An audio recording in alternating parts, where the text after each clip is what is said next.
महाराज जी, मन बुद्धि बहुत धीरे से भजन से हटा के कई बार सांसारिक भोग और सुखों की तरफ ले जाता है। इससे जितना श्री जी में लगाना का निश्चय आता है उतना मन बाधा उत्पन्न करता है। कृपया मार्गदर्शन कीजिए कैसे हमेशा के लिए इसे अभी हम मन का स्वरूप समझ नहीं पाए, इसलिए हम शिकायत करते हैं मन की।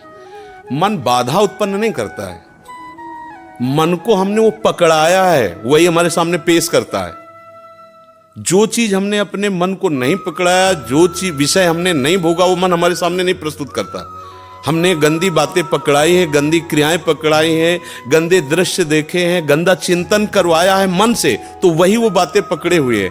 अब आप सत्य चिंतन की तरफ जाओगे तो जो पहला उसे डिलीट करना होगा ना, जो पहला उसे मिटाना होगा। ये जो नाम है, ये जो मंत्र है, ये उसको डिलीट करता है। तो जब कोई साधक भजन में बैठता है तो उस समय उसकी गंदी बातें सामने आती हैं, वो उसमें नई नहीं आ रही, जो उसमें भरी हुई है मन में, वो नाम निकाल रहा है। तभी तो मन निर्मल होता है भजन करते करते। अब उसकी प्रेरणा से आप कोई नया पाप कर्म न करें। जैसे अंदर कोई गंदी बात आ रही, आप धैर्यपूर्वक नाम जपते रहिए और विचार कीजिए जा रही है। दूसरी बात, मन वहां जाता है जहां जहां हमने अपनी प्रीता रख रखी है। हमारा मन मांस में कभी नहीं जाएगा, क्योंकि कभी उस मदिरा में कभी नहीं जाएगा, क्योंकि उसकी मान्यता हमारे अंदर, उसके अंदर कोई भाव हमारा अंदर नहीं बैठा है। अगर हमारे अंदर जो जो विषयों ने भाव बैठा, हमारा मन वहीं जाता है। मन जहां जहां जाए, बार बार वहां से हटा के अपने लक्ष्य में लगाना है। हमारी विजय होगी, क्योंकि हमारा मार्ग सत्य है और हम भगवान के जन है। पर देखो, धोखेबाजी, पाखंड, नाटक नहीं करना चाहिए इस मार्ग में। हम ये कहते हैं कि तुम्हें विषय सेवन करना है, तुम्हें स्त्री शरीर प्यारा है, या तुम स्त्री शरीर साधो को पुरुष शरीर प्यारा, तो नाटक करने की, बाबा जी बनने की जरूरत नहीं। ब्याह करो, जाके आराम से धर्म से चलो और भगवान को प्राप्त हो।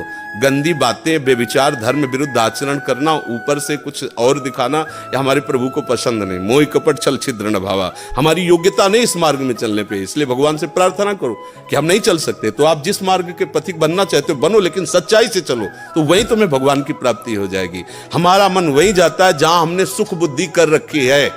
अगर भगवान में सुख बुद्धि होता है, असली नोट का ही नकली बनाया जाता है, नकली का असली नहीं होता है, असली का ही नकली होता है। तो अगर कोई पाखंड भी करता है तो उसी असलियत का स्वांग करता है, तो असली है ना। जो असली है, एक क्षण के लिए भी भगवान का स्मरण कभी टलता नहीं है। सोते जागते, उठते बैठते, चलते फिरते सच्चिदानंद भगवान उसके स्वभाव में, उसके जागृत स्वप्न इस स्फुरत में, चाहे स्वप्न में हो चाहे जागृत में हो, स्फुरत, हर समय प्रभु का स्मरण। ऐसा क्यों हुआ? उसने अभ्यास किया है।